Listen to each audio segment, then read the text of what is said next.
Still waiting to pop up there. Should I bring a little pillow? Yes, I will. Those shouldn't be there, man. But okay, go for it. And then brush your teeth. Good boy. Oh. All right. Let's see.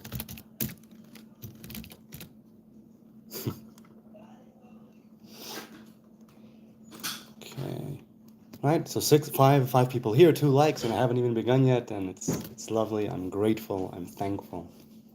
It's so much fun to be here. Hey, Baruch Blues is here.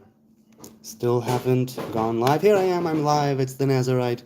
Bringing you Hebrew lore from days of yore. Orot HaTshuvah, published 1924. 100 years, Orot HaTshuvah. 100 years. 100 years ago it was published. Okay, Neil Warren is here. Blood Nose is here. Rav Kook, yes. Sneezer, Baruch Blues is here. In Parasha kazoo. There's no such Torah portion. Rav Kook doesn't appear in the Torah. Rav Kook died less than 100 years ago. No. Rav Kook. Negative. Chavakuk. Hanavi Chavakuk, not Rav Kook. Huh? Brothers? They're not brothers, my dear. Chavakuk lived in the time of the kings of Judah and Israel. Harav Kook Chavakuk, yes. His name was Harav Avraham Yitzchak HaKohen Kook. So, Jonathan says, Blood Nose, don't let these people talk you into cutting your hair. No, I don't think I will let them talk me into it. And you know what? I mean, I don't know what the future holds, but like I say, I would want to go to my grave, still under this vow. Go back to the earth. Okay. Jesse says, shh. Jesse says, well, sadly, I'll be 38 tomorrow. A happy day of birth.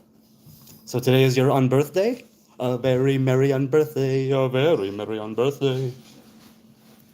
Thank you. Good boy. Okay. May no blade desecrate your glory.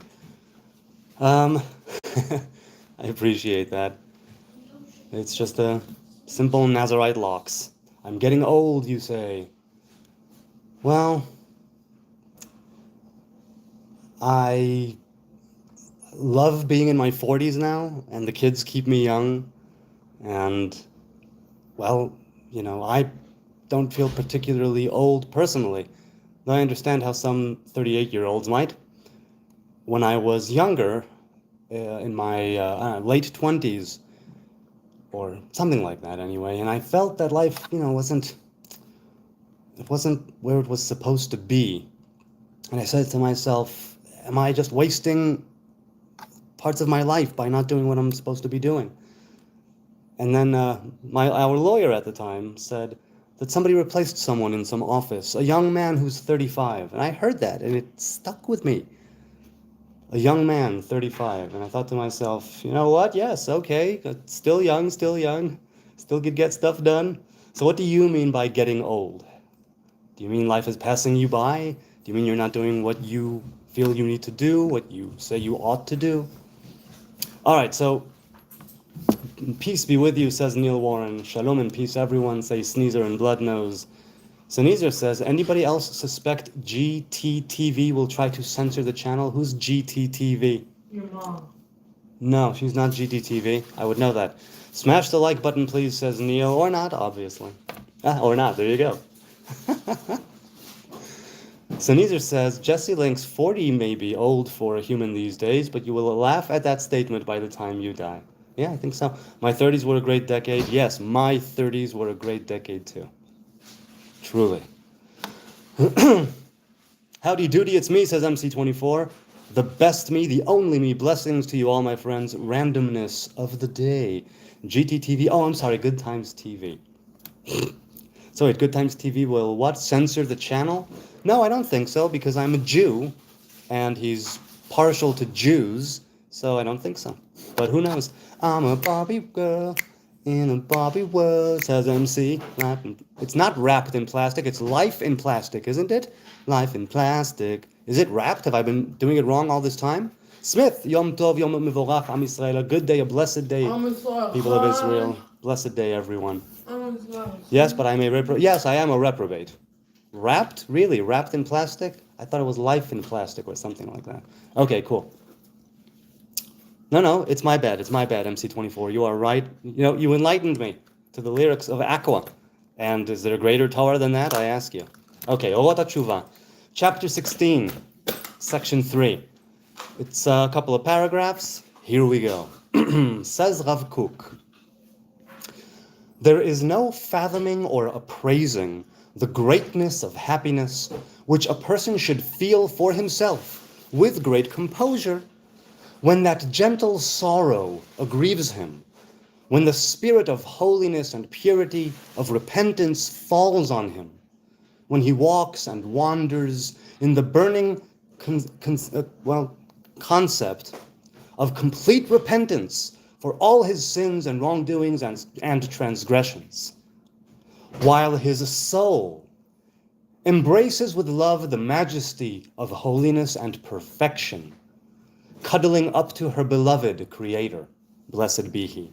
Okay, so he's saying there really is no telling and no knowing the depths of the happiness, the greatness that a person feels, along with great composure, right, and seeing reality as it is, nothing manic, having balance. You have a gentle sorrow, says Rav Kook, and it aggrieves you, but right alongside that is the greatest happiness of I'm on my way, despite it all. And he's talking about when the spirit of holiness and purity of repentance falls on him, that idea of I'm gonna do it right here, right now. I want to convey my innermost desires, which is to be good and do good. And this gentle sorrow that comes with it, because you know all of your sins, wrongdoings, and transgressions. But you have this thought, this potential. I could actually get this done. I could be the man I'm supposed to be. Day by day, one step at a time, nothing major, nothing, just making the decision and following through. Right? And he says, cuddling up to her beloved Creator, blessed be He. That time when he's saying a person walks and wanders in the burning notion of complete returning, to be truly that image of God, to give my gift fully to the world, as David Data says in the way of the superior man. That gift that is unique only to you, to me, as individuals. So all this is going on, okay? And he continues, Rav Kook, and says, at the time, right, when he's feeling all of these things, great sorrow, great happiness, he's on his way, he's not quite there yet. So he's feeling this at the time when with all his heart and all his soul, he deeply desires to go in plain and straight paths, to be righteous, to do righteousness, to be upright and walk in truth, despite the fact that he is very confused about how to get his feet out of the mud of sins, despite the fact that it will not become clear to him at all how to fix the entire past, despite the fact that the practical ways are not yet paved before him, and there are many stumbling blocks. The desire to be good. This is the spirit of God's Eden, which breathes in the soul and fills it with endless happiness, until even the hellfire of deep sorrow is turned into streams of Eden.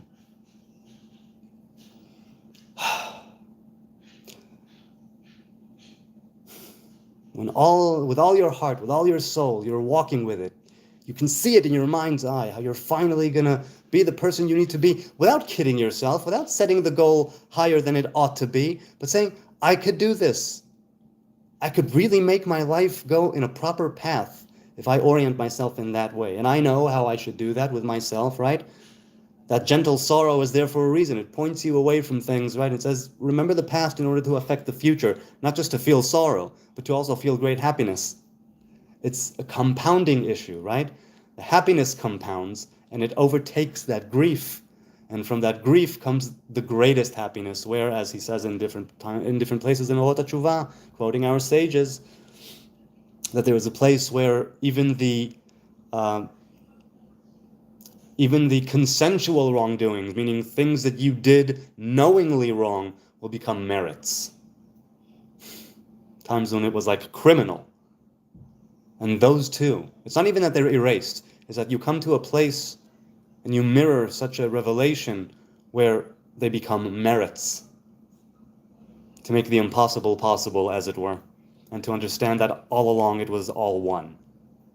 You find that balance of sorrow and happiness, and you're able to live life righteously. Even though you don't know exactly how you're going to do it, you don't have a set plan, but you're like, I can do this. This is something I can do. God would not test me this way or give me these circumstances or want me this or that if I wouldn't be able to take it. And he talks about walking and wandering. And I've known this walking and wandering in tshuva. That burning, he says, hara'ayon ha'bo'er, this burning idea. It's like a fire in your heart. And you're enlivened with it, you're enlivened by it. It's a fire of warmth and energy, not of death and destruction and consuming, everything, burning it to a crisp. It's a gentle and warm fire that gives you its heat and it transfixes you in how lovely it is. And always, always climbing up the fire is, mirroring exactly what it is that you want to do. That burning desire, that burning idea. And he says, even though it's not clear how everything will be fixed, even though I don't have a plan of how to even go with it into the future, walking and wandering and being in this mode of tshuva, of returning. And like Rabbi Nachman says, right, sometimes you need to start over several times a day. And he talks about her beloved creator, Yotzra Doda Umecholela. And he says the desire to be good, this is the spirit of God's Eden. It's that breath of life. You're the one who still needs to carry it out to fruition, implement it practically in the world. Return, repent, atone, be a blessing to you and to others, and abstain from wickedness and doing evil. Returning, right? If you're a Hebrew, to the Torah and to the covenant, to the commandments and to the Hebrew covenant. Otherwise, to being a good person, as I see it. And that desire to be good ought not stay in the realm of simply desire. It needs to be implemented. This is what the Torah is for. To tell you, here's how you do tshuva. Here it is. It's right here. It's in your hands. It's on your lips. Okay, let's go to the chat. So, wait. Okay. So Baruch, I'm sorry. What's your definition of spirit? So here's the thing. There are different parts to the traditional soul in the Hebrew faith. Each part has subparts.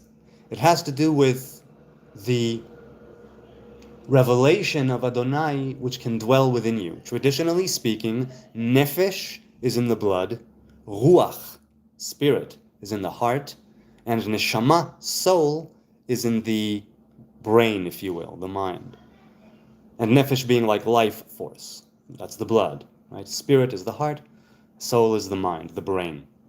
And there are two more, chaya and yechida, which are kind of like an aura, if you will, something which surrounds you and that you can pull into you and attain and acquire, if you will, and reflect it with your good deeds and commandments and Torah study. So when I say spirit, I can't tell you precisely, what Rav Kook meant exactly, but my definition of spirit would be that which fills your heart with meaning and joy. Not happiness necessarily, joy. That's what I think. Okay.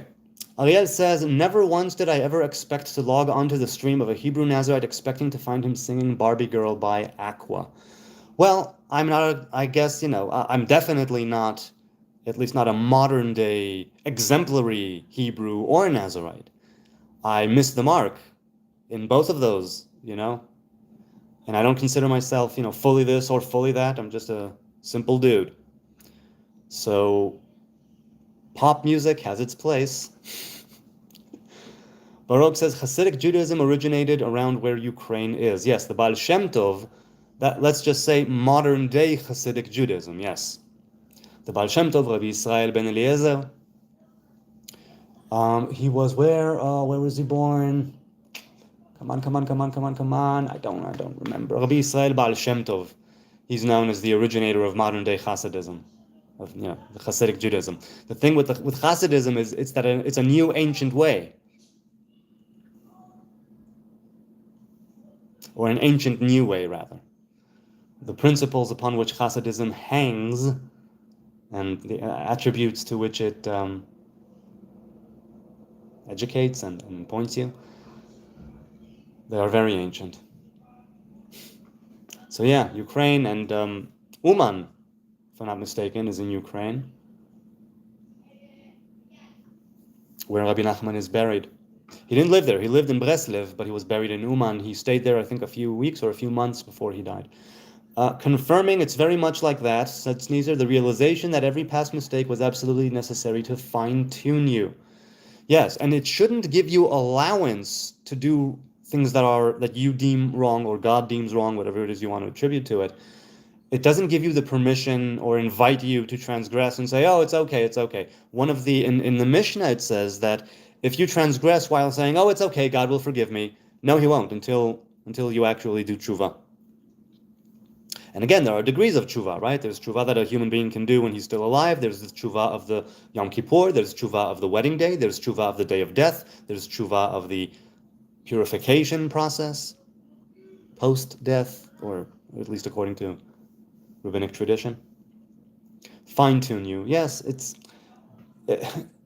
sometimes it's only in hindsight, and sometimes you are able actually to be more aware, at least when it's small things, right? Don't sweat the small stuff, that kind of thing, and be able to center yourself and understand that you're only human, and not get caught up in a cycle of, right? Not to say I will transgress and God will forgive me.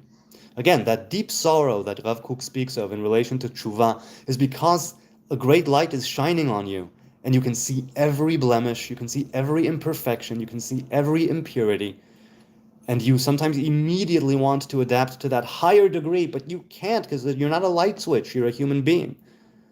And those who sometimes do have tshuva like a light switch, and there are two types of tshuva, right? One that's gradual and one that's sudden, and this is chapter 3 of Orot HaTshuvah deals with those two types of tshuva, of returning. There are some people where it's gradual, right, compounding with their knowledge and life experiences, and they come to this understanding, in body and soul and in life, that they need to make tshuva and they need to return and do better. And then there are people who suddenly get like a bolt of lightning, and that's it. They are different. In one instant, they are truly, fundamentally no longer the same. Both of them exist. Both of them exist also, and they correspond, and there are times in life, let's say, where I feel that it's more gradual, and there were times in my life where I reached a sudden understanding and returned to a part of myself that was hidden away or unknown. I don't know what to call it right now.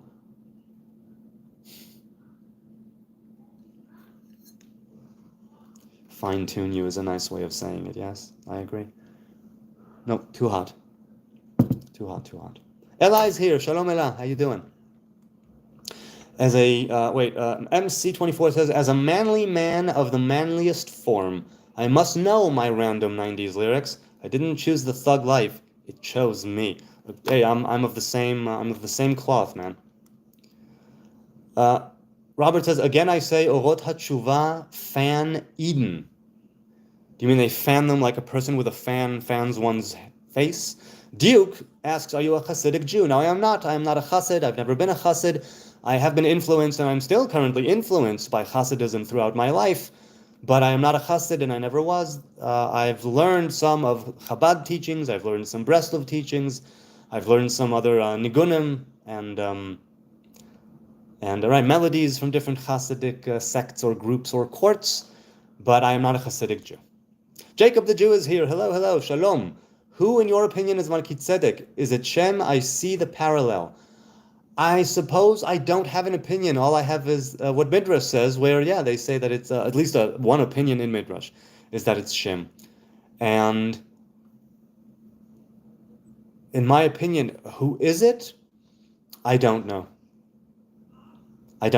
Seems to be a good guy. It's also the first time, if I'm not mistaken, where Elyon is used as a name for the divine. Before it was just El, and now it says El Elyon. And they repeat it, right? Baruch Avram le'el Elyon koneh shamayim va'aretz. The shamayim va'aretz is heavens and earth, or sky and earth, and it pertains to this world. El Elyon means higher El, supreme El. El has a root, right? El represents the right hand, chesed, the hand that's open, the hand that's always giving. It's about kindness, primarily. And there's a higher source to it in the right side. And the fact that El Elyon is there, it says to me that there's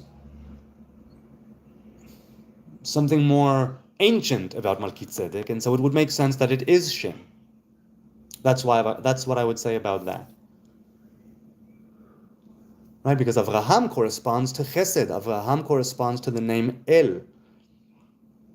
And Melchizedek being there, right? And Avraham saying that he will not be enriched by the king of Sodom.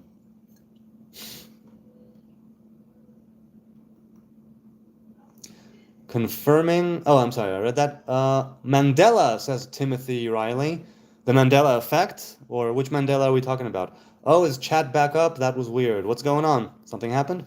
I got blocked? I didn't block you. Who was it? Was it YouTube? YouTube, did you block Neil Warren? What is Hassidism for us that don't know? Hassidism is a sect, a group in Orthodox Judaism, which usually has a rabbi, a chassid, who is a master and a mentor and a confidant, and he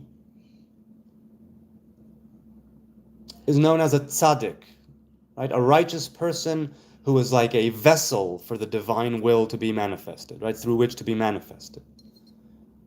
And they have certain traditions, each come from different places. There are many, many Hasidic courts, sects. A couple of the big ones are Chabad and Breslev, but there are many, many others all over the world and in Israel. And Hasidism is based on the teachings of the Ari, Rabbi Yitzchak Luria, the Lurianic teachings. And he was alive about 100 years, if I'm not mistaken, the Baal Shem Tov was the Ari's great-grandson. So however long that was, if I'm not mistaken, there was some sort of familial connection there, if I'm not mistaken. Hasidism basically said this: God exists everywhere. There is no place that is vacant from His glory, from His influence, from His revelation. And you have a spark in you, a real divine spark, a real part of the divine indeed. And it's up to you, the simple, everyday working man or woman, you're not a rabbi, you're not a scholar, you're not a Talmud Chacham, you haven't studied Shas and Poskim, right? The tractates, all the tractates of the Mishnah and the Talmud and Halacha 5 times. No, you're just a simple person who wants to worship God. You too can make amazing things happen. There are, sparks, broken vessels. It's on you, the individual, you, to do what you can in your way through the will, right, through Torah and commandments. You can be elevated even to the level of prophets and righteous folk of old and the patriarchs. You can be the highest you can be and the closest you can be to God, even in your relatively simple life. And it has to do with how you do what you do. It has to do with being pious. It has to do with sometimes going the extra mile in certain things. It has to do with taking on a Rebbe, generally speaking, right? A master, a mentor. This is my Rebbe. And there was a lot of emphasis, let's say, on music, a lot of emphasis on worshiping plainly and simply with great joy. Hasidism, in its more modern understanding, that's what it is. But the attribute of being a chassid existed way before, and that's going past what's necessary. In other words, you have halacha, which say, if you want to keep this commandment, here are the rules. And then there are people who go, and do more, go the extra mile. And those are chassids, right? Those are people who go the extra mile.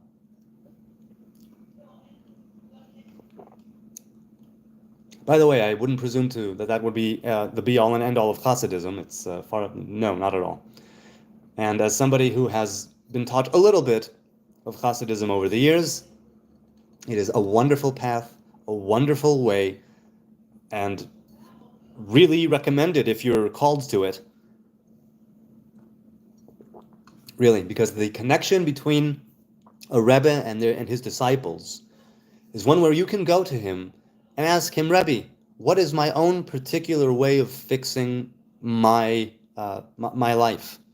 He will be able to give you specific things you can do. He can see through you, as it were, and he can channel a certain divine will that is special and unique to you, the disciple. And sometimes it's a case of do as I say, don't do as I do, and the Rebbe and the disciples are not the Rebbe. There's a lot of admiration for the Rebbe, the Admor, Adonenu, Morenu, V'Rabenu, our Lord, our Master, and our Teacher. There's great devotion to the Rebbe of a Hasidic sect, and things like Tish and things like Hitva'adut, and there's a certain joy that exists in Hasidism that is unique to Hasidism. Very much, I think. And Hasidism has touched many different groups in Judaism, as I understand it, ever since its modern day inception. Okay. Ariel says, I want to know your favorite story from the Tanakh, Yonatan. I think we've been through this, but my favorite story, it's like Bereshit, and the story of creation is my favorite story because it encompasses everything. Everything. It really does. It encompasses everything. That's why I love it so much. But my Torah portion, when Joseph is revealed to his brothers in Egypt, I'm obviously partial to that story. And Yehuda, with that monologue, don't take Benjamin. I'll stay. He goes home. I stay. And that moment where Joseph cries, and then that story of unification and of great tidings, it's lovely. It really is, that brotherly unification, that family reunion, right? Not just the brothers. But I don't know. So many good stories in Tanakh. Tzadik, tzedek. Yes, from righteous or from justice. My name, hello name, Ken. Hello, Ken. Stop the Hat. Okay, U2 was a band, LOL. They still are a band. Irish. Bono, The Edge, and... Oh, come on, the third dude. What's his name? Bono, The Edge, and... Darn it, I don't know. Baruch asks, does the word Yisrael, Israel, come from the three major gods of the ancient world, Isis, Ra, and El? Quite possibly, but the origin is less important for me. What's important is the way it's revealed, right, with Jacob and the struggle and the resilience that he showed. Tzvi Pollins, hello. That is a very Breslov way of explaining Hasidism. Yes, it is. It is, obviously. And the ironic thing is that Breslov has no Rebbe. It had one Rebbe, one time, that's it. It's called HaChassidut HaMeta. It's the dead Hasidic sect. That's what they call it. Maybe fondly, maybe not, I don't know. Yes, I've been influenced in a big way by Rabbi Nachman of Breslev, and I studied a few years in Tzfat, which is where I got a little bit into Chabad teachings and a little bit into Breslev teachings. So it is a very Breslev way of doing it.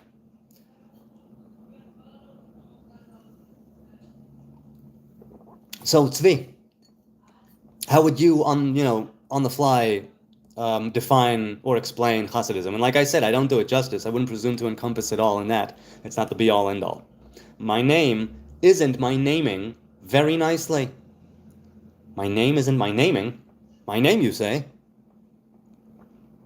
Lasol, if true interpretation is well preserved, there would be no different sects, but every religion has many sects. Yes, right, it has to do with our temperaments, spiritual and physical, right? The place where we hold in that revelation of God. Just like we are each with our own fingerprint, we each have our own temperament, we each have our own unique genetic sequence. It means wrestle with God, yes, but he was talking about the origin of the letters and the way they come together. Ken, are you the Hebrew... Oh, what? Wait, sorry. The chat just jumped. Okay, there it is. How much weed you smoke before you go live? Not much. A quick hit. Sneezer says... to Baruch, though perhaps both are true, for those three did and do. Right. Ken says we are no longer in the world of prophets, but in a world of conspiracy. So I agree and I disagree. I agree that there are many conspiracies, and I disagree because we are in a world of prophets. It's all a question of making a comeback. We're definitely in a world of prophets. We are always in a world of prophets. Whether or not we, the Hebrew people, merit them is another issue. Right.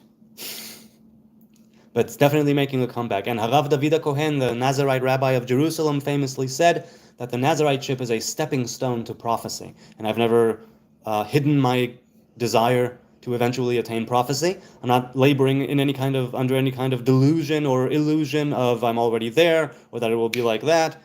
No, and the Nazariteship is a lovely thing in and of itself, of its own accord. And I don't think it's a stepping stone perhaps, but it's its own thing, obviously. Not enough weed to deal with the trolls. I have very, very low tolerance.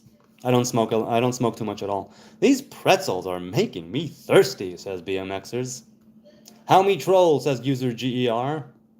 What is a rabbi? So rabbi has two meanings. The first meaning goes back to Moses laying his hands on Joshua, and Joshua laying his hands on those after him, right? The sages after him. The laying of the hands that, how should I put it? The transference, let's say, of glory or of splendor that exists in an individual. Basically, Moses put his hands on Joshua in front of the entire congregation of Israel and Elazar, the high priest, after Aaron died, and he says, right, be with you, chazak ve'ematz.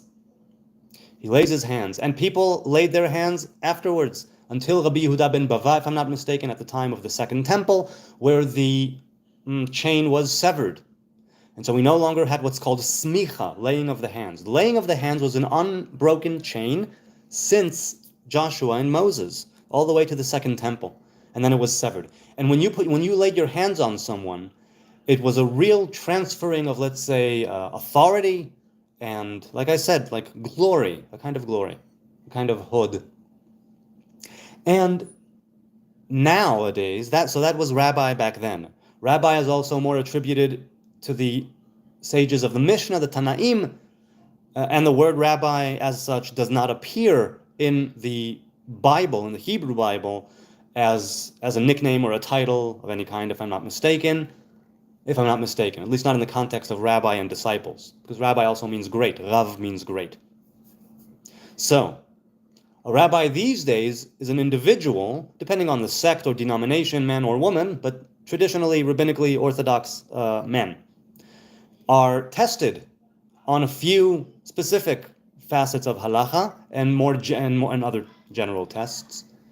And if they pass the rabbinic ordination, if that would be they're ordained as rabbis when they pass the test. And they need to put in whatever amount of learning, and they need to prove a proficiency in the subject matters, and know halacha.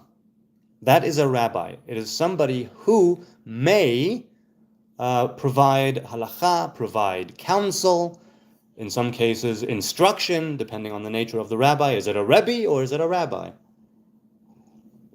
Incidentally, the sages of the Talmud, which follow the Mishnah, we're primarily known as Rav, as opposed to Rabbi. Okay. BMXer says, Yahweh, how Americans pronounce it, I get it. Yahweh. Yahweh, I get you.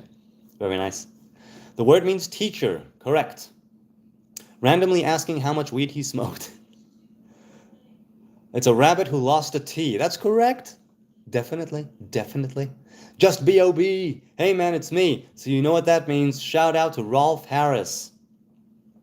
I must ask at this point, now that it's the third time just B.O.B., what's the end game here? Are you making a compilation of me calling out names of pedophiles? To what end?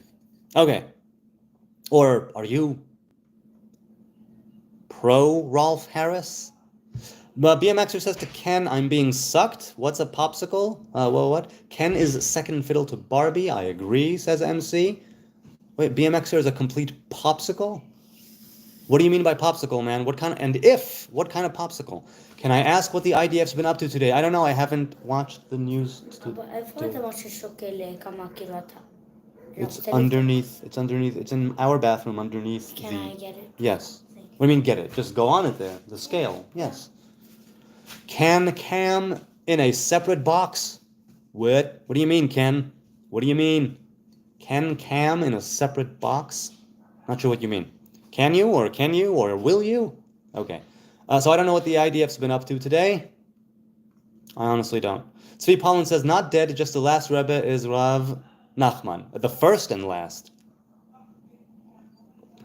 And Rabbi Natan Nemirov, his Talmid Muvhak, his star pupil, his star disciple, he's the one who wrote things down, and he took sometimes a few words from others from other chaverim, other friends there who contributed their part. Rabbi Natan was Rabbi Nachman's great student, and it's very, very thankful that Rabbi Natan existed and wrote down the words of his Rebbe and remembered them and gave his life to putting them into writing. But that's totally okay with me, to each his own box. Not sure what you mean, MC24. Tzaddik Yesod Olam. Yes, indeed. Tzaddik is also the attribute which is associated with the final revelation, let's say, of the divine masculine presence, right? The tip, or the penis. And the attribute of Yesod is that it is able to hold all that in there before transferring it, right, and influencing it into the Malchut, making it come into fruition here in the world. Tzaddik Yesod Olam. Tzaddik is tzedek, that has to do with Malchut. Yesod has to do, obviously, with that, right? That unity of the masculine and feminine divine presence. And Olam has to do with Malchut and with Bina, the higher feminine and the lower feminine. And to have all of that come through, right, and that's from V'Tzaddik Yesod Olam, that's from Mishlei. And there is a path, right? Righteousness here in this world can have a great effect. It can shoot, let's say, all the way up the tree of life. And it can bring so much back down. Tzaddik Yesod Olam. It's like a path. It's like bring unity between the masculine and feminine divine presence, and a whole world will open up. That's what Olam means. Olam means world. Olam also has to do with Ayin Lamed Mem, the root of like hidden or disappear. Okay, let's continue. Ya Allah, says James Sean. Hey, James Sean, nice to see you, man. Okay. Oh, this chat once again jumped. Here I am. As a Breslover, that is basically correct. Okay, at least I got something right. Wait, why did you completely skip over my Bob Marley quotes and stuff? I didn't see. I saw something that was retracted, or maybe it was removed. Gaming Quest had something retracted, I'm seeing now. My name was a troll's username in chat. I'm not sure what you mean, MC24. I don't know if you're trolling or not. So what do you mean your name was a troll's username? Baruch says, do you believe that there are metaphors and allegories in the Torah, or do you take it 100% literal? No, I don't take it 100% literal. Of course not. By the time it comes down to here, written in a scroll, right, with ink, or in a book printed, by the time it comes down here, It's something that pertains to me, that is supposed to teach me something about the way that I should behave in the world, what to do and what not to do, the sort of thoughts and concepts through which I should view reality. Through what lens am I going to live my life? How am I going to conduct myself? There are metaphors and allegories in the Torah. There's poetry in the Torah. There's talking snakes and talking asses in the Torah. Well, just one ass. I know that I talk out of my ass all the time. So no, I don't take it as 100% literal, because there are levels to the Torah, pshat, remez, drash, and sod, right? From the face value meaning of the text to the names of God that make up the entire Torah, right? It says in the Zohar that the entire Torah is names, right? It's all names of the Holy One, blessed be He. Ya ganja, says Rasol. Yes, in measure, herb can be very joyous. In measure and in good company, it can be very, give you a buoyancy. Making a comeback, yes. The spirit of prophecy is making a comeback to the children of Israel. Definitely so. So I see. Let's skippity skip. There was a user with the name My Name. He posted something stupid, so I said he wasn't my naming very well. Yes, I read that. I read. I retire as a comedian. HN didn't get it. No. This is just a bad crowd. Just a tough room. Okay? Keep at it. But hey, I know what it's like to bomb on stage. Why, there was one time I got on stage after a liter of beer, which was not wise. And I tried to deliver a piece of slam poetry that I had changed like an hour before I went on stage. What was I thinking? Not fundamentally changed, but this word is better than this word. And I get on stage, I start spitting it. After a few rhymes, I blank completely, and I pull out the paper, the smushed up paper from my pocket. I start straightening it out, trying to discern what I wrote, because I wanted to do it, without the text. And I was reading it, and then I was like, I'm just gonna go. Something like that. It's like, I'm not sure what I said, but I just left the stage. I bombed. That was a little tough for a day or three. But it was a very useful lesson. Know your lines, and be sure you know them. And if you're not, use the text from the onset, and then it wouldn't be weird. You won't have to take it out of your pocket.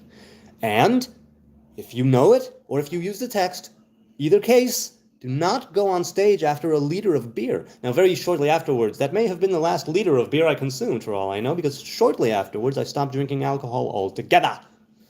So it was slam poetry, not comedy. I would love to do stand-up sometime. I would love to do stand-up. Yes. Asif says, free Palestine. I agree, Asif. Thank you for supporting Israel. Free Palestine from Hamas. Free Palestine from religious terrorism and tyranny. Free them from those who would use them as human shields. People like you, Asif, who support Israel and want to see a free Palestinian people, free from Hamas. And those are the people we need here in this chat. Free from terror. Free from radical Islamist ideas. Ken says to BMX, no, I'm not mistaken, nor did I even start talking to you or anyone else besides Hebrew Nazarite. Oy. Free your hearts and minds. None but ourselves can free our mind. Have no fear for atomic energy. None of them can stop the time. Yes, free your hearts and minds. The Torah says, free your hearts and minds by taking on the yoke of Torah and commandments. Free your heart and mind by fearing the Lord in both levels, right? In the way of you don't want to do anything that would put you in hot water with a divine revelation, and you don't want to get punished, and you also want to do right by your Creator. Religious terrorism, yes, it's the worst type. Yeah, it takes religion, as Christopher Hitchens said. Or who he was quoting? No, I don't think he was quoting someone. Maybe he was quoting someone, but I've heard him say it. I can't fear God, only love. Yes, of course, I don't know God. All I know is how God reveals himself to me. Those revelations of din, of gvura, the left hand, judgment and wrath, they are also twofold. And so, things here exist in a duality, except for the divine. The only absolute. No, anti-religious terrorism is the worst kind. Religious people don't want to displease God. I see. You killing 16,000 children, how do you justify this? I don't justify it. Innocent people die in war. In every single war that human beings have ever known, innocent people have died, pretty much. And maybe it wouldn't be 16,000 dead, and I'm not sure where you're getting that number from, but let's grant it and say you're correct. 16,000 dead children. They are innocent. They have done nothing. They should not have died. Hamas should not have used the money that they were given for aiding their people. Hamas should not have used it for weaponry and terrorism tunnels and fattening the bank accounts and lining the pockets of Hamas execs and leaders. They didn't build a bomb shelter. They didn't give out anything to the population, from what I know, to ready them. They didn't prepare the proper infrastructure. And they had a very, very long time to do this, and millions in foreign aid. And I don't see that that's what happened. And then, on top of that, Hamas literally embeds itself and its infrastructures in civilian homes and mosques and hospitals and schools and crowded places and refugee camps and humanitarian zones in order to maximize the non-combatant casualties. Every dead Palestinian child is another hooray for Hamas. They use their own people as human shields, and then they also get, on the other hand, to mourn them and cry about them and say, look what Israel has done. So it's a win-win for Hamas. Ken, I never asked if you are Hebrew, BMXer says. No one likes war. Hello, Af. Hi there, Af. Af means nose. Af also means despite, or depending on the context. Or despite, or also. No, also. More than despite. War sucks, indeed. Asif, which hostages where? What, I'm sorry, Asif said something? When Hamas is giving the number, kind of hard to know what is factual, but even one innocent losing their life is bad. I agree, I concur, wholeheartedly. So maybe Hamas should stop hiding behind women and children and end their occupation. I agree. Those poor innocent people and children are stuck between a rock and a hard place, and it sucks. Van Dien says Palestine. Indeed. That's what Rome called this place. You blame Hamas, not Netanyahu. Shame on your hypocrisy. Let me put it very bluntly. Not everything that the Israeli government does is good. Not everything that the Israeli military does is good. There are psychopaths also and radicals in the Israeli military, and there are psychopaths and radicals, extremists in the Israeli government. Good? Are we cool? I'm willing to concede that. And you're not willing to concede the fact that Hamas did exactly everything that I just said? Netanyahu! What about what I just said? Think about it. Lies, it says Ovadia Mazari. Hi, Ovadia, or Obadiah, or Obaida, I'm sorry. I am Iranian, says Af, and I do not support anyone, but the world should be at peace. Indeed, the world should be at peace, and it's also why I haven't voted in almost 20 years. I try to stay away from the politics. I try to stay away from it. Any evidence to back that up, says BMXers? Good question. Asif, now I are saying, good man, you are like pure heart. I'm definitely not pure of heart. I'd like to be someday. I'm definitely not there yet. I just call it like I see it. The reality as I see it is that we need peace. We can't make peace with people who want to kill us. We can make peace with those who want to live side by side with us in peace. I would love to go to Gaza and sit on the beach and have some hummus. I would love it. Yes, my dear. Dude, it's 10. You need to get your butt into bed. No, not new weight. Into bed, my love. Ouch. Into bed. Did you brush? Yes. Good boy. Well, properly. Yes. Good lad. Go upstairs, go to sleep. Wait, I need help. Breaking news, says MC. People can genuinely suck everywhere. It's not just a local thing. No, it isn't. I'm a rebel. Yes, I've defined myself as a soul rebel based on this song. Soul rebel. No, it's not that you rebel against your soul. The way that I see it, I define myself as a soul rebel, and I have it. I think it might even be in the archives of the old 2018 channel. One of the playlists on this current channel has the archives, part of the archives, of 2018, 2019, 2020, when I had the previous channel before it was removed by YouTube. And I had a video on how I consider myself a soul rebel. And what I said was, maybe the video is still there, maybe not, and maybe I'm misquoting myself, but the general idea that I see Soulrebel as somebody who, yes, is a rebel, but he's not rebelling simply for the sake of rebelling. He's not rebelling just to kick the conventions and go against the system and to build a group of naysayers who will persecute him and make himself a victim. I don't know what. None of that. You would rebel because that is truly a calling that you feel, to go against the grain, to not necessarily conform in every single way, to do your own rebellion, each to his or her own. And it's from your soul. It's something you genuinely are feeling called to, pulled to. So yes, are you a rebel? Yes. Are you doing it from the soul? Yes. So not rebelling against the soul, rebelling in rebelling with the help, if you will, of the soul, rebelling from a very personal place that goes against the norm, against convention. So I think that's what he meant.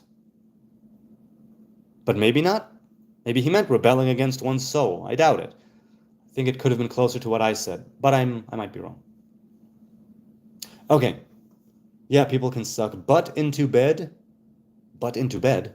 Yes, get your butt into bed, that's right. Become a bed butt. Af says innocent people should not be caught in the war of states. I agree. That it should be army against army. That would be a lot easier and a lot better, and war is hell, but at least it would be combatants. Sneezer says, Af, then how would they know the true cost? Then how would they know the true cost? Innocent people suffer all the time. That's why religion exists, to explain it. You think religion exists to explain suffering, meaning that's that prime understanding that comes from religion as such, an explanation to life's suffering? I hear you.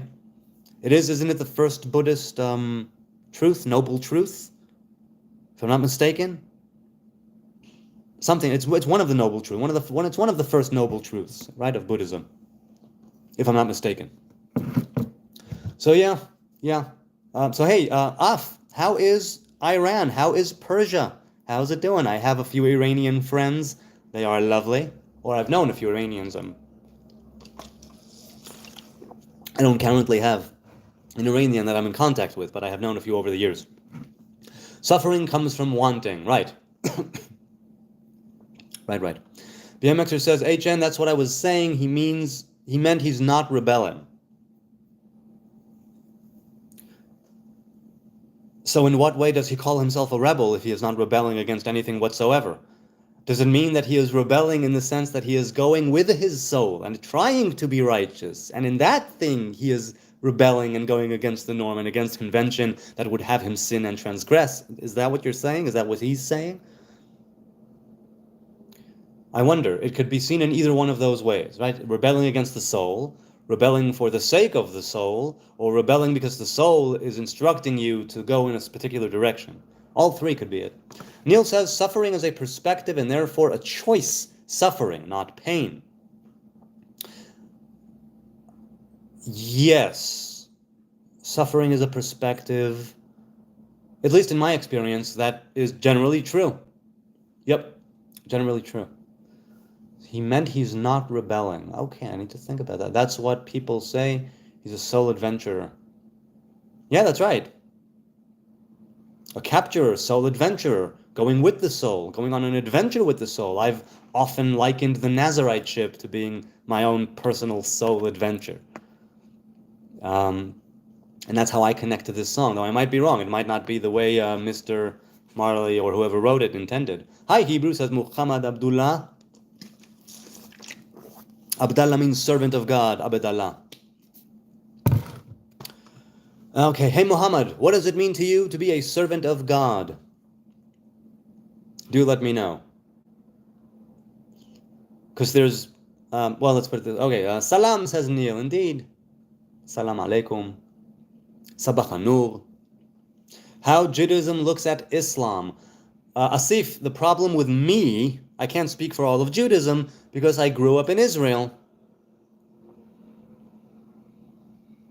Abdullah means, I thought it was Abdallah. You mean Abdullah means something else. My mistake. So I have grown up in Israel, which means that my view of Islam has been twisted and changed and warped and bent by terrorism and bloodshed and war and hate and terrible things. So I can't tell you how Judaism looks at Islam. I can tell you one thing. A Jewish person is allowed to pray in a mosque, in a misgad, but not allowed to pray in a church. Though some dispute this and say that a Jewish person should not pray in a mosque either. But there are those who would agree, whereas for a church, it's a complete shutdown. So there is a kind of closeness between Judaism and Islam that does not exist traditionally in Christianity. So in that sense, that's one view of Islam. Okay. I also know that the binding, right, according to the Quran, it was the binding of Ishmael, and according to the Torah, it was the binding of Isaac. MC24 says, but as South Park taught me in life, when something is bad, blame Canada, blame Canada. It isn't even a real country anyway. What do you think of Rastafarians, says Elton 14 or 4town? So I have a couple of videos, again, back in the archives from 2018. One of my first videos was a two-parter on the connection between the Rastafari and the Nazarite. So what do I think of them? I think that taking on the Nazarite as a way of separating yourself is something I can relate to. I can relate to concepts like truth, love, justice, unity, herb, and peace. Right? And love, if I didn't mention love. I think I did.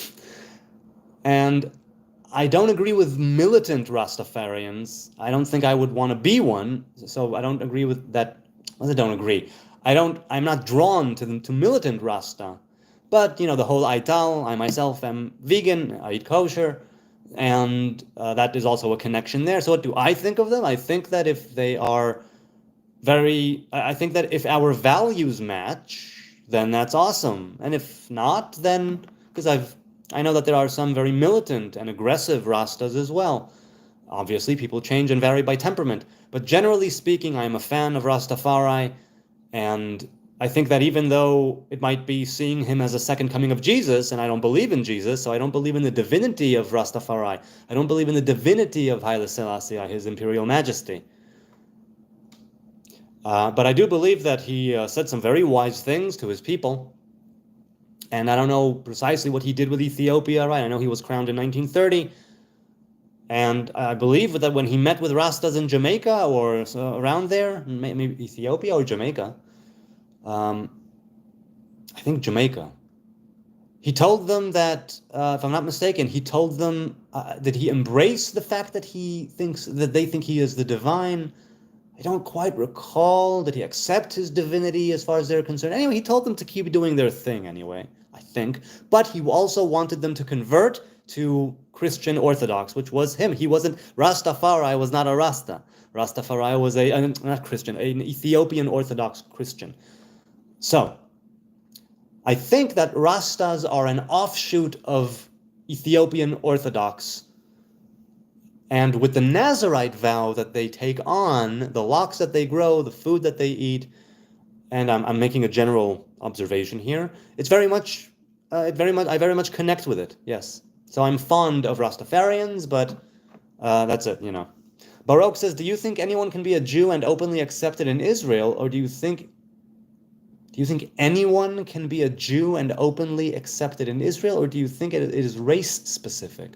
What do you mean openly accepted as a Jew? All Jews are accepted here.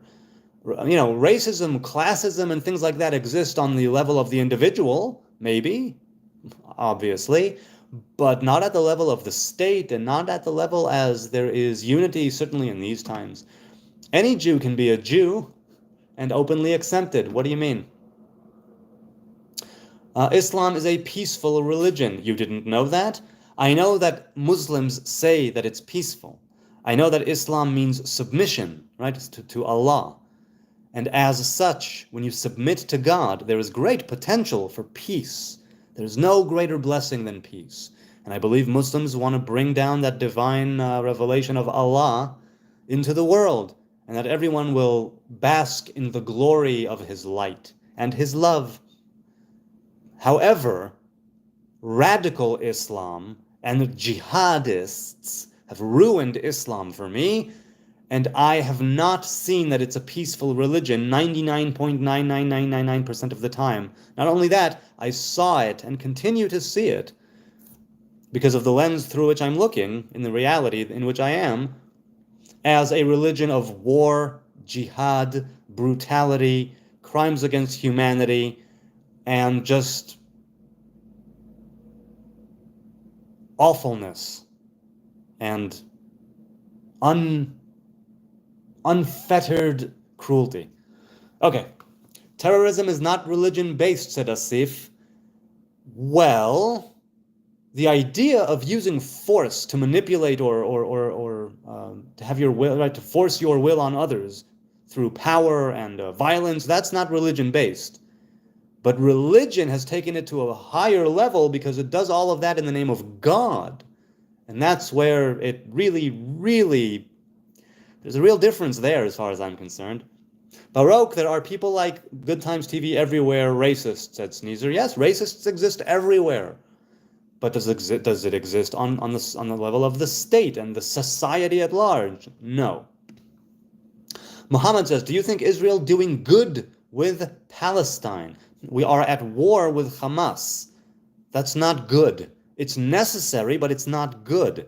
And I know that Israel has done many things wrong over the years and has mistreated innocent and non-combatant Palestinians, thus contributing to the circle of hatred, the circle of jihad, the circle of martyrdom, the circle of war and bloodshed and fear and violence. I think that Israel, as a state, as a government, a leadership, has extended its hand repeatedly, and Palestinian leaders, not the people, the leaders, influenced no doubt by religion and foreign powers, rejected.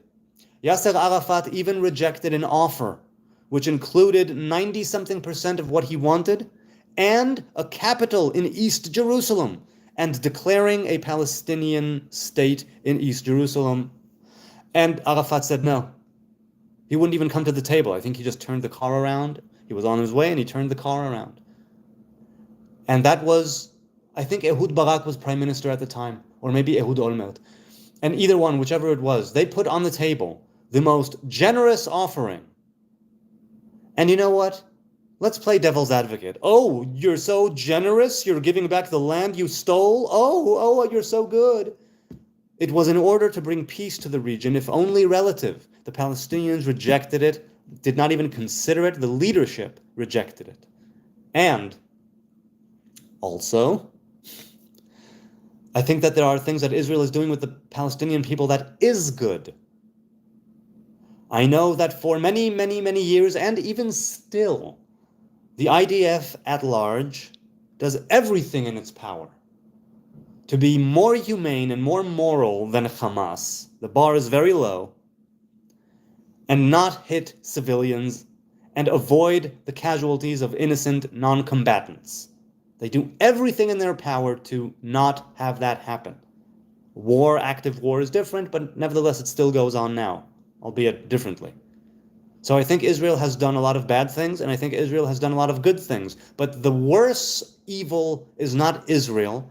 The worse evil, if you will, is the Palestinian leadership, which said, nothing will suffice, nothing will quench our thirst, but 100% of all of the land, with all of the Jews either dead or gone or Muslim. That's it. Nothing else but that. Nothing. Until then, it's armed resistance. Until then, you're not a partner. Until then, our women and our children will die. Our warriors will become shaheed. And that's the way it's going to be. That's what Palestinian leadership said. Now, even if you do say, oh, it's Israel giving back in the kindness of its heart the land that it stole, even if you want to say, be cynical about it, go ahead and be cynical about it. There's no avoiding the fact that that was the offer on the table. A Palestinian leader, Abu Ammar, Arafat no less, he rejected it. A capital in East Jerusalem, and 90-something% of what he wanted at the time. I'm sure with an option perhaps of continuing and maybe getting to 100, but I don't know. 90-something% was offered, unless I'm mistaken, or 90-something% of Gaza, 90-something% of the West Bank, of all the territories, I don't recall right now. A very generous offer. Don't be cynical about this, people. And that was the greatest offer that was ever put at the table of any Palestinian leader. And Palestine as an identity and a nation, not a people, but a nation, let's say, of refugees, right? And the Nakba and all that came to be in the 60s. After, generally, in the 60s. Of course, there were people there before. I say that every time. The people were there before. So that's my answer, or addressing. It's not an answer. That's what I think. That is what I think. Okay. Matthew says, this man has a black shirt. It's actually a Dark Side of the Moon shirt. This is from a concert that I didn't go to, but I got the shirt. My woman was at the concert, and it was Roger Waters when he performed in Israel. Neil says the last Hamas peace negotiator was bombed in Iran. That wasn't the last peace negotiator. There's always somebody to talk to. What do you mean?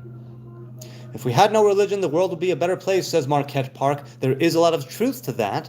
However, there's no certainty. And with religion, despite all of its faults, at least it's a path, an ethos, right? Rules, regulations. And it's good to carry on a yoke. It's good to take on a burden. And even if from within that you go in different directions, it's something that's worthy of conserving to some degree. Hey, shush! Don't wake up the baby, please. Hey, that is not cool. I don't know what you were doing, but that is not cool. Hey, don't wash your mouth. Ay. The chief negotiator then. What? Rosh Halishka Medinit? What? Hania? Excuse me, what are you doing? Excuse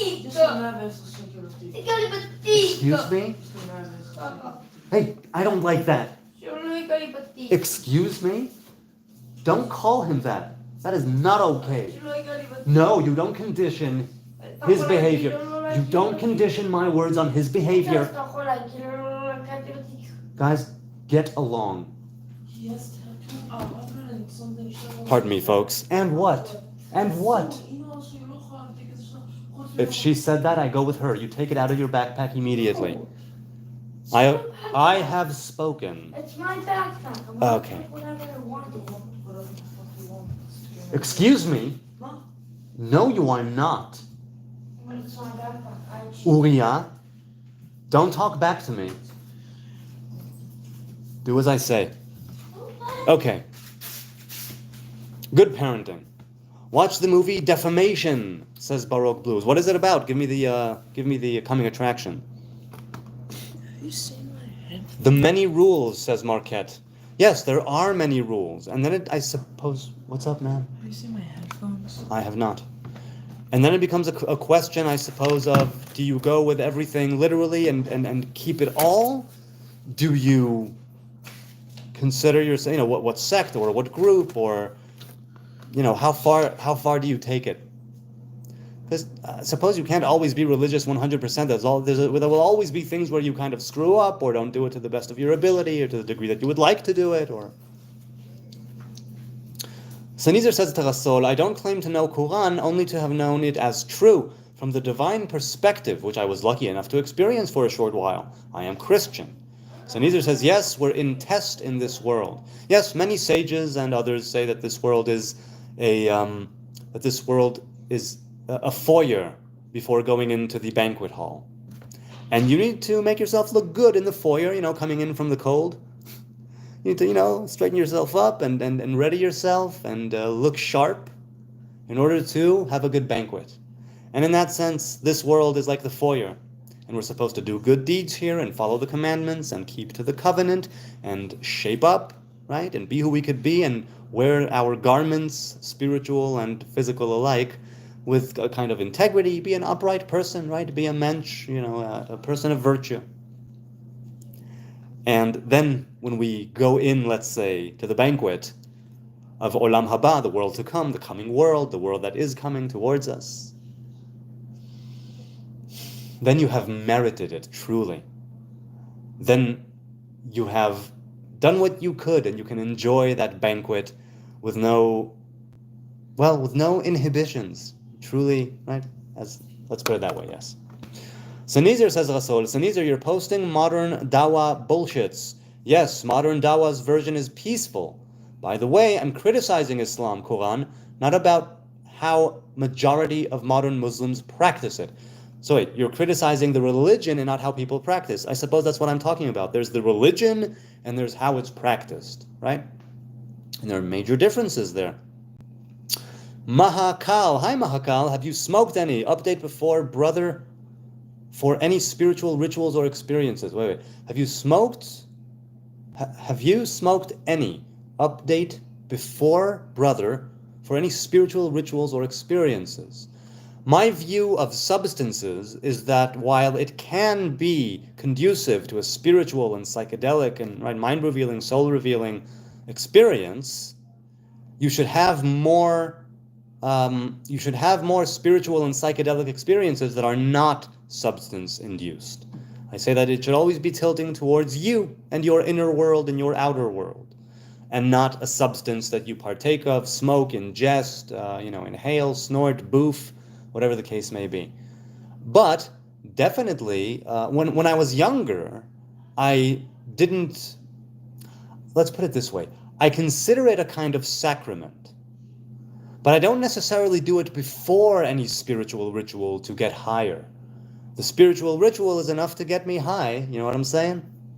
The experience of a mitzvah, the experience of a certain ritual, whether it's lighting Shabbos candles or lighting Hanukkah candles or partaking in any of the festivals. It's rituals that I don't need substances I don't need substances to boost it, let's say.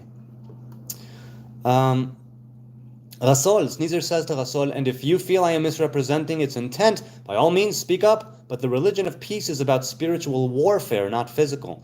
Right, in the Psalms, Rabim lochamim limarom. As I say, these physical books have a spiritual root. And those tribulations and struggles and wars and battles that are spoken of in the Psalms, they mirror and reflect those battles and struggles that are going on in the spiritual realms, between those forces of good and evil, if you will. And we're supposed to learn something from that about how to be in the world. Psychedelics, brother, sorry. What? I'm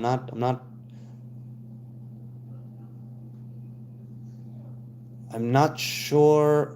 Yes, psychedelics, right. So I spoke of both.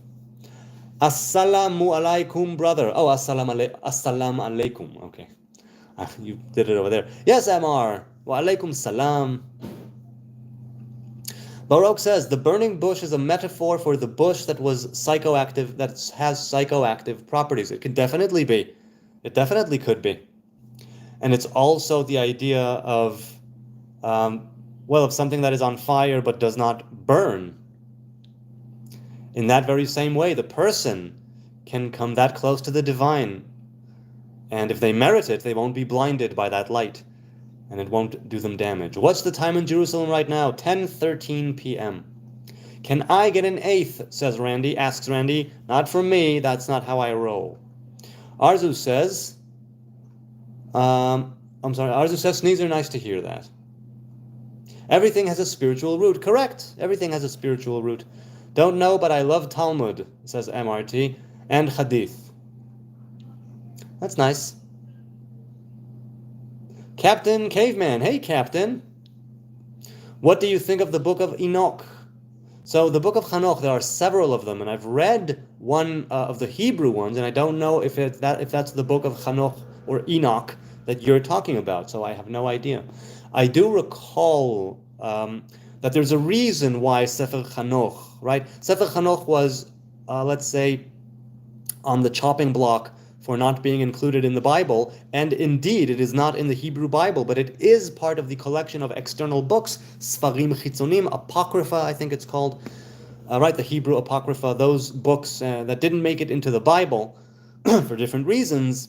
And the book of Hanoch, if I'm not mistaken, is one of them. One of the books of Hanoch, because there are several. And now some of them are real Jewish writings that didn't make it into the Hebrew Bible, and others, if I'm not mistaken, have a more Christian-leaning, let's say, origin to them. If I'm not mistaken, the burning bush is the pineal gland. Yes, it's that third eye. It's da'at. It's that bridge between the higher part of the human being that's hidden, and between the parts of the human being that move in the world and that act in the world and that procreate. So yeah. Captain Caveman. Oh, I'm sorry. Neil Warren says no. I read that too. Sneezer says, "Oh, whoops. Before, when I said Torah needs Talmud to be understood, I think I meant Hadith." Okay. Mankal says, "I am fascinated about the godly visuals and entities. I haven't before, but have interest about that. Internet is hyped about that topic, brother. I just want to. Does spiritual realm exist? The spiritual realm definitely does exist.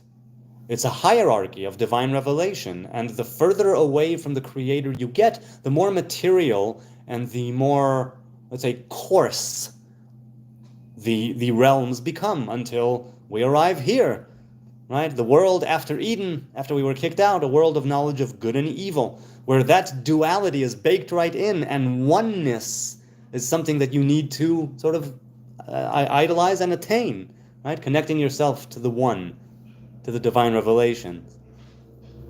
And godly visuals and entities exist even right here now in this, at this very moment, in this very room. It is only because of the lack of my understanding and sight that I can't see them. In the very same way that X-rays and ultraviolet rays are here right now at this very moment. I don't see them, but they are definitely here. Radio waves, TV waves, internet waves, right? All the different things that are running right now, hitting me, tons of them. Tons of things are hitting me, tons of signals crisscrossing all the time, and I don't see them. So in the very same way, the spiritual realms are there. However, there are machines, like X-ray machines, and you can see them, right? And there are certain glasses that allow you to see certain spectrums. And there are certain machines, other machines, that allow you to broaden the spectrum of your sight.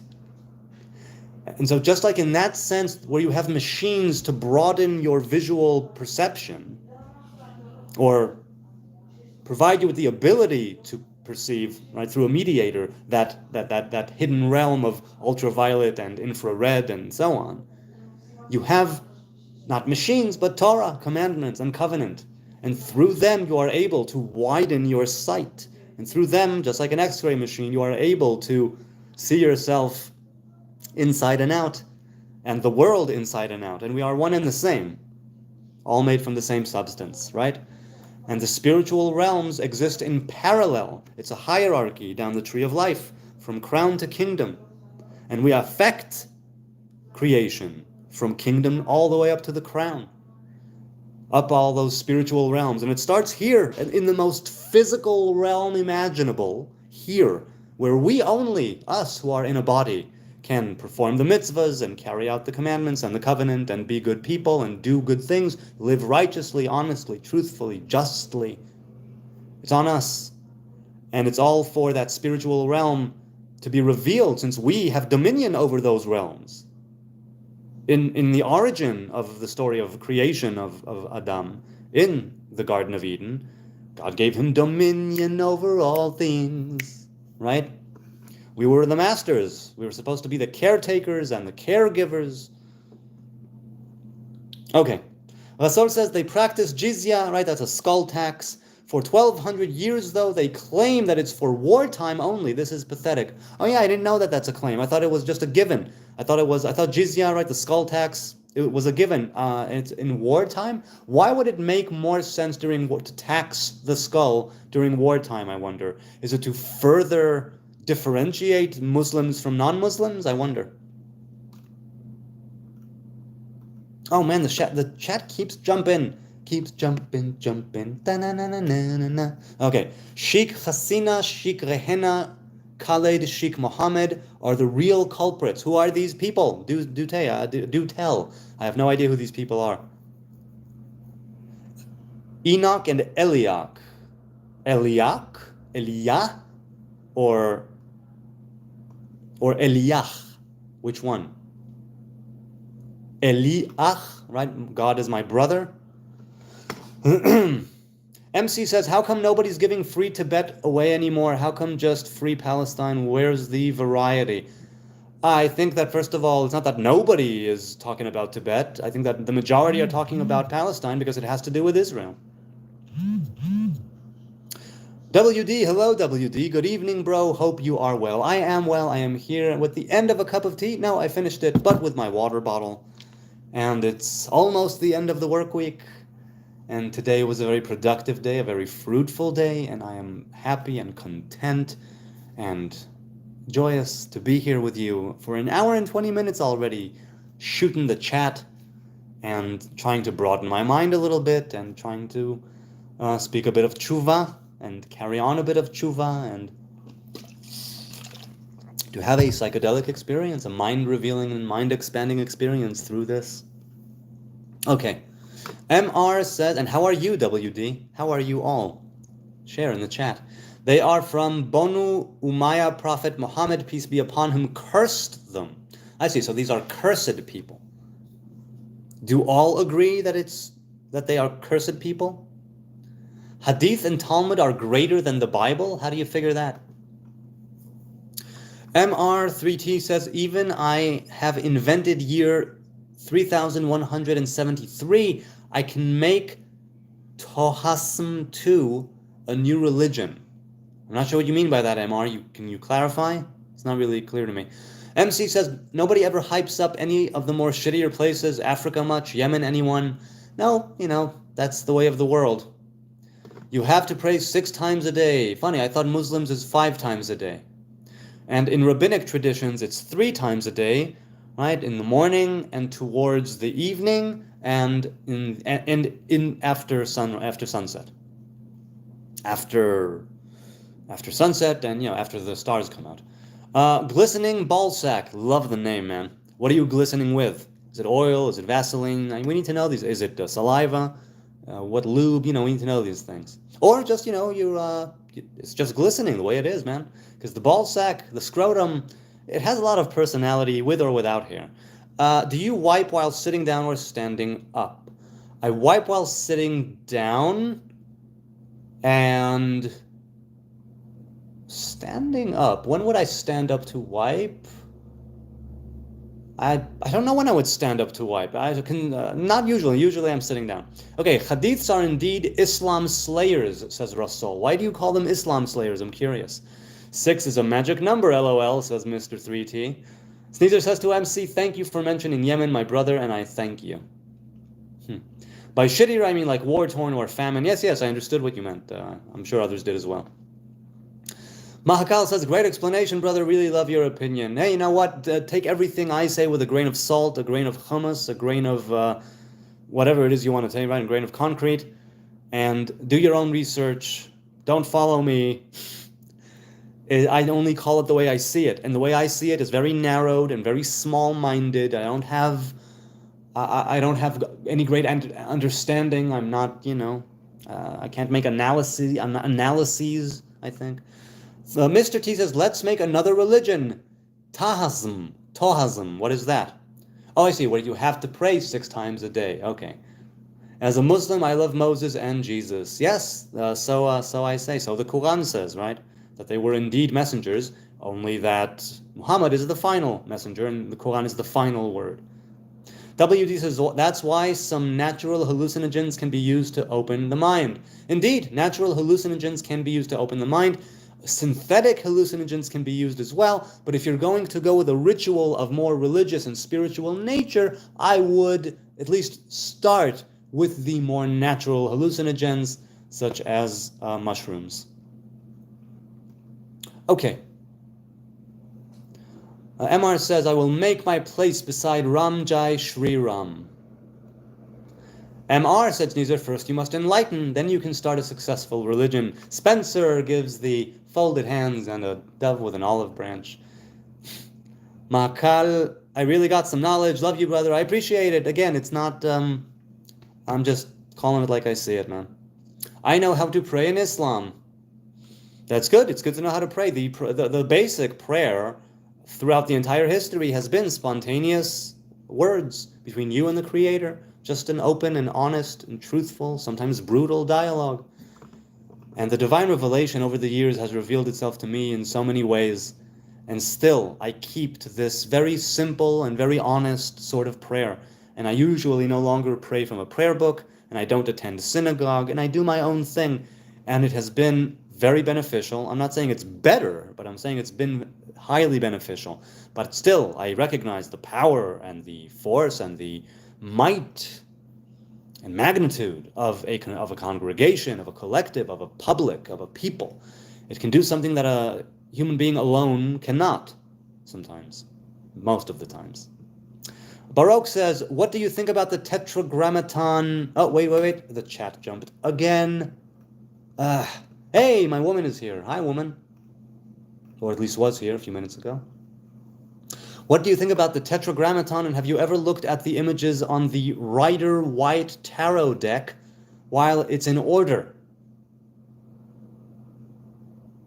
The Tetragrammaton Yod He Vav He is a visual representation of creation. It's a visual representation of the tree of life, where the tip of the Yod is the top, and the end of the He is the bottom. The punctuation that goes along with it traditionally, right? The Cheshek Cholam Shva Kamatz, or Shva Cholam Kamatz. The punctuation, well, I won't get into the punctuation, but let's just say it represents a certain divine revelation in the world, the letters Yod He Vav He. But we don't say Yod He Vav He. What we say is Adonai, which is 4 different letters, Aleph, Dalet, Nun, Yod. Adonai.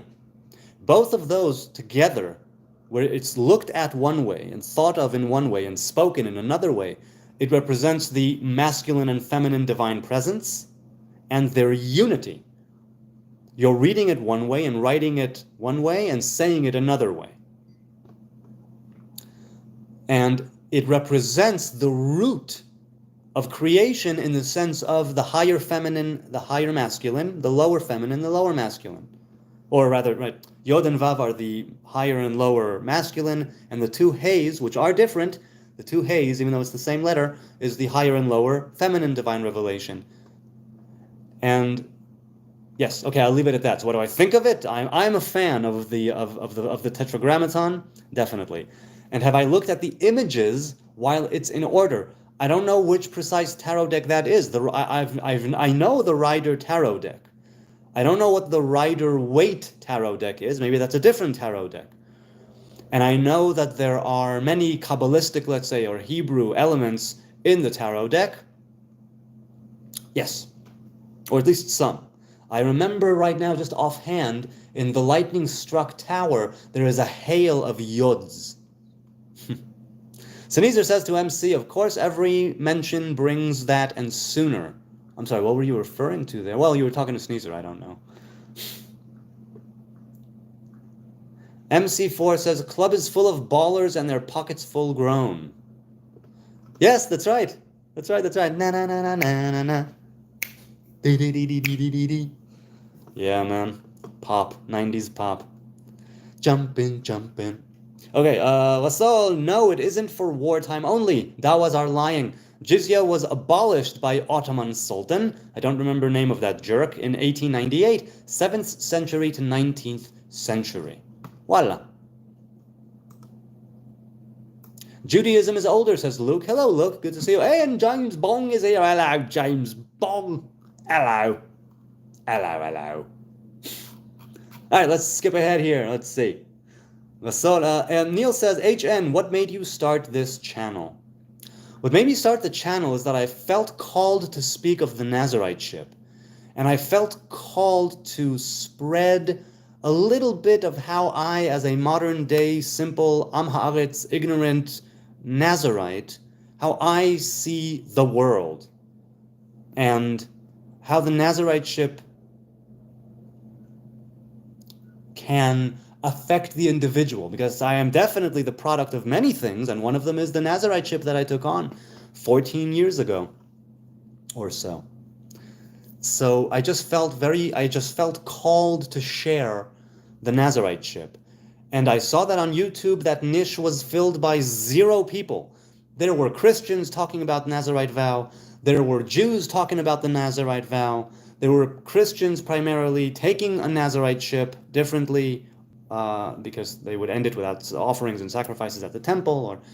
And of course, there are Rastas who speak of the Nazarite vow, but I had yet to see somebody, at least with an Orthodox background, because I don't consider myself Orthodox, but somebody with an Orthodox or yeshiva background that is a Nazarite here and now. Now, since then, there is the Rabbi Ohad Yehuda Turjaman, who has a YouTube channel in Hebrew where he speaks of the Nazarite vow that he took from a few years ago. Fun fact, we were together in the same yeshiva. We learned, we arrived at the Nazariteship differently, but we are both from the same, I knew him.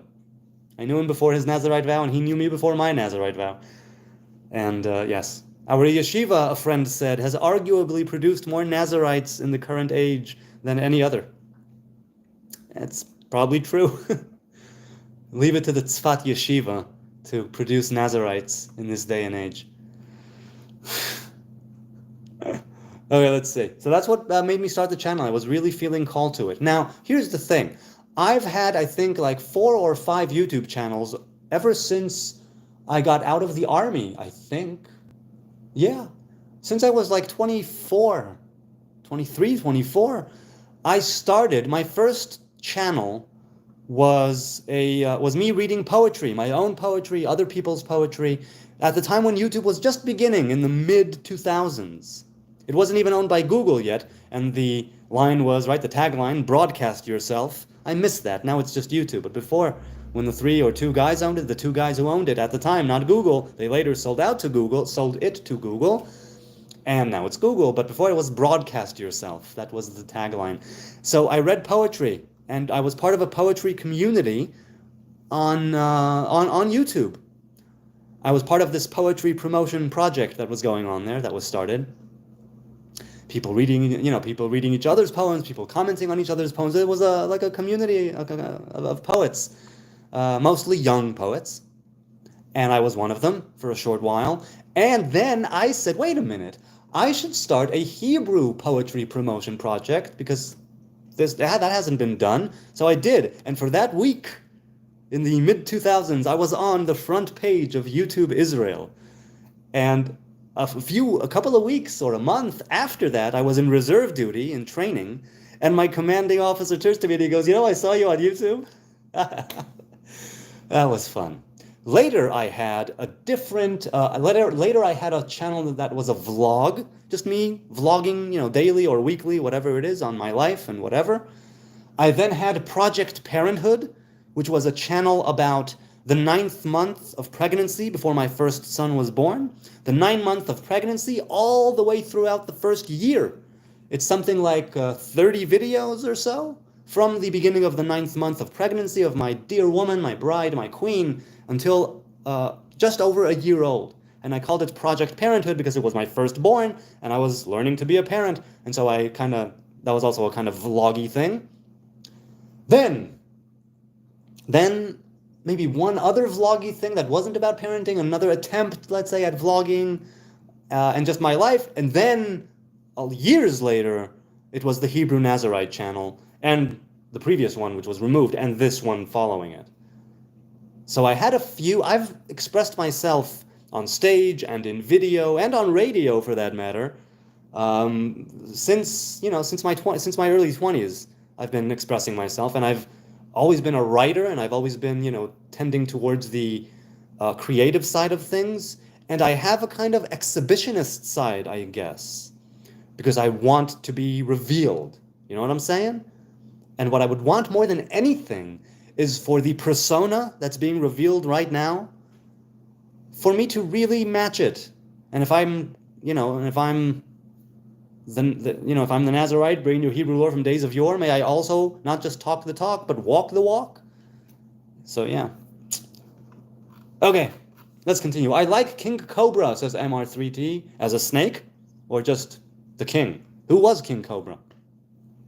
James Bong says, thank you for your service of protecting Israel, HN, you rock. Thank you. I didn't do anything. I did my duty.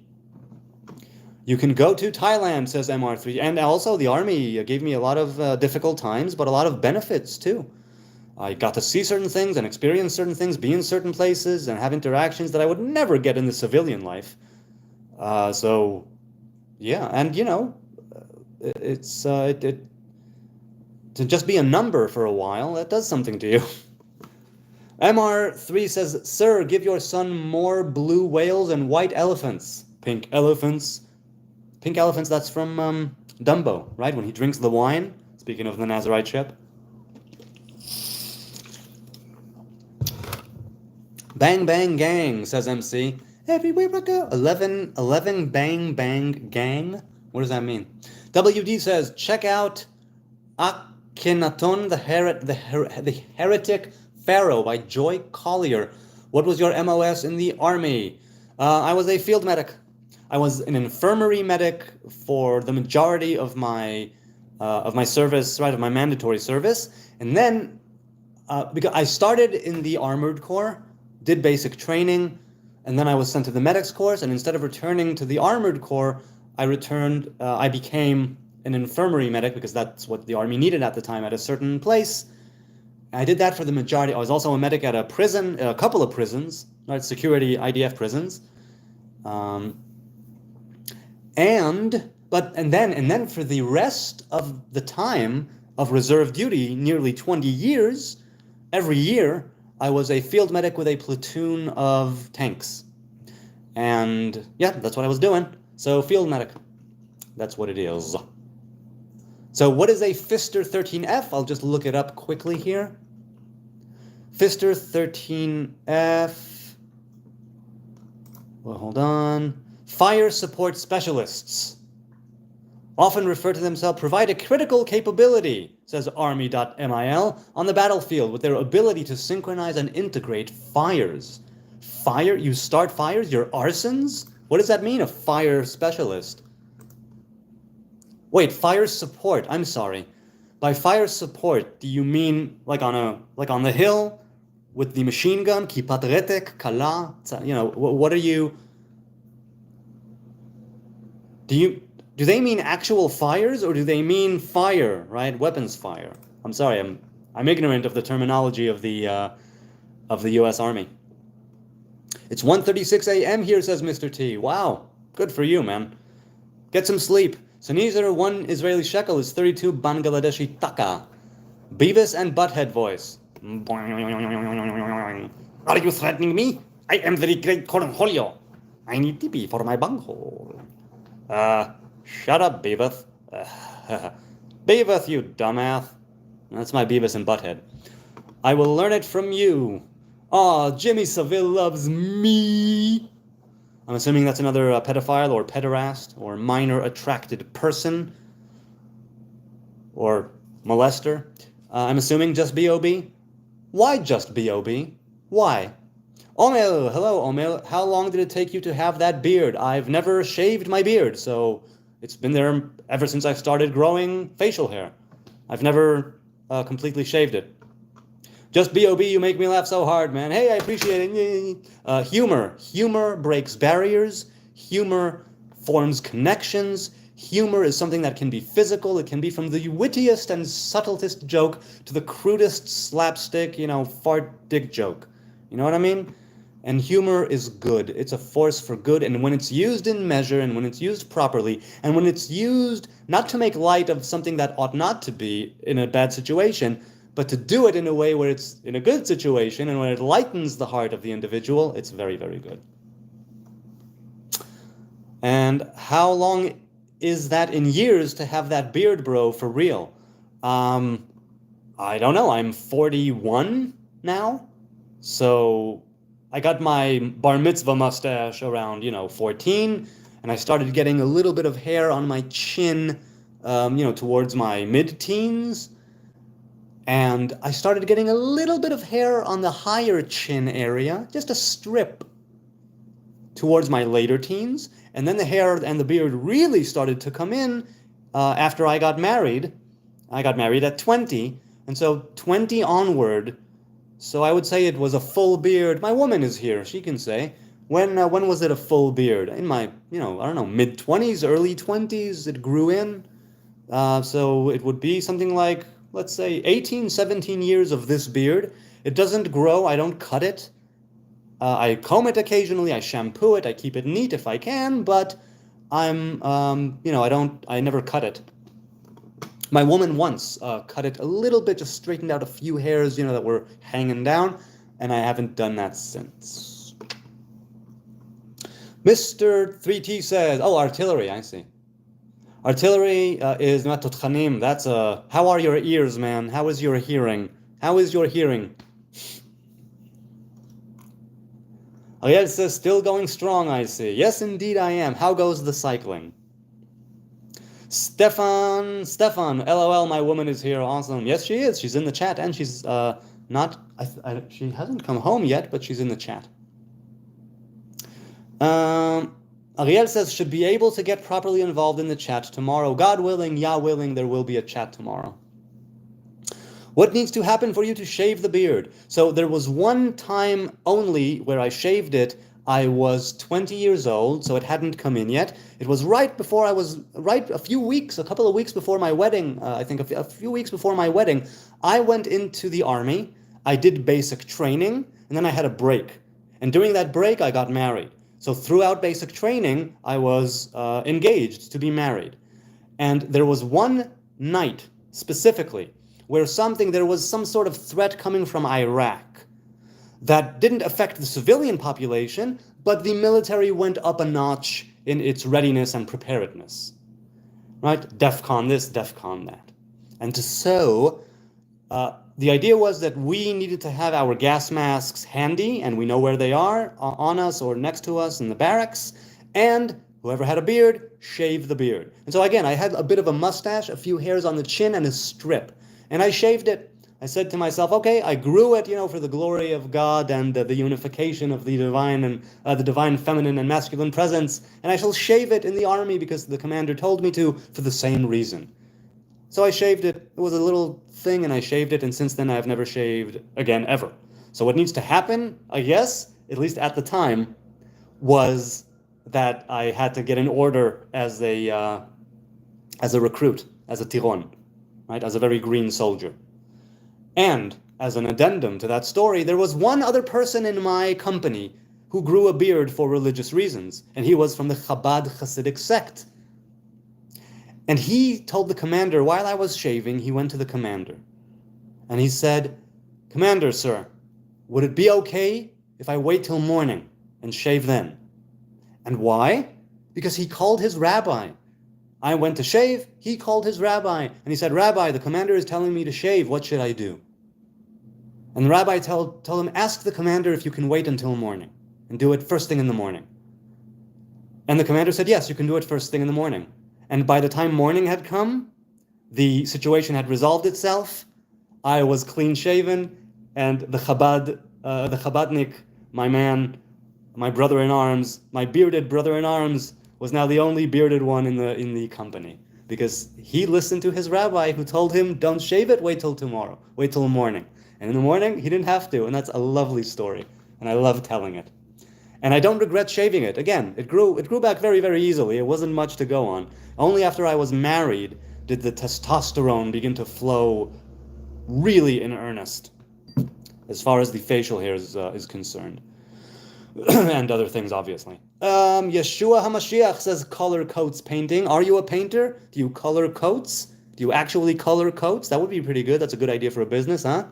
And as for Yeshua being Mashiach, to Christians he is, to those who follow him he is. For me, he only ever was a potential Messiah, but then he died, and so his reign, if it ever was, was over. Also, as far as I know, Israel did not accept him as an anointed king, and so he's not the Mashiach as far as I'm concerned, nor is he going to make a comeback. It is a great story, I think, Stephen. I think so too. Can you do the old guy voice from Family Guy? You're talking about the pedophile? It's a little too whistly. You get your ass back here. No, it's I can't think. Come, give me a line. Give me something to say. What's his name? Herbert, right? The pedophile old guy. Pederasty old guy. You haven't faced the AI of Gogs and Magogs yet, which will be in 2053, says Mr. T. Herbert, yes. Chris, come here. Herbert the pervert, that's right. Get that fat ass back here. I can't do it. I can't really do it. Sneezer, he sent down to you the book with the truth, confirming what came before it. And he sent down the Torah and the gospel. All right, so you're still talking about the Quran. I get you. Jesus is God in flesh, says Color Coats Painting. Yes, and that's what I disagree with as a Hebrew man. We have no God incarnate. The Creator is revealed in the world, but he doesn't come in human form. He is revealed as the image of God in human form, but only the image of God and not God himself. Shut up, Meg. And that's why you're funny, man. I subbed. I appreciate the sub. Feel free to unsub whenever you want. I will take no offense. But yeah, if you're not a little crazy and if you take things seriously and if you don't have humor about certain things, everything, it's just a question of what time, what place, and what context. But everything, you should laugh at everything. Just give it its right time and place. Jesus' poetry, says MR3T. Some of his parables were truly poetic. Still me, hello, hope your day's going well. My day is going well. I am happy with my lot in life. I am very wealthy, very healthy, and may no evil eye come upon me. I don't want to jinx anything, but I am truly blessed on so many different levels. And scarcely do I merit it. It's just that, the merits of my forefathers and living in Israel here does something. Definitely does something, where even if I don't merit it, and even if I am a sinner and a transgressor and a wrongdoer, and I am, let's make no mistake, there's still so much goodness here that permeates and that presents itself to me, and so much gratitude is in my heart for everything. And it's a blessed life that I lead. I don't know what tomorrow may yield and what will come, but I know that I am very blessed, very grateful, very grateful. There are few people, I dare say, in the world that have been so blessed. I have Stewie tattooed on my forearm wearing a backwards bandana like Tupac. Hoi hoi. Who hate yai? How was the show?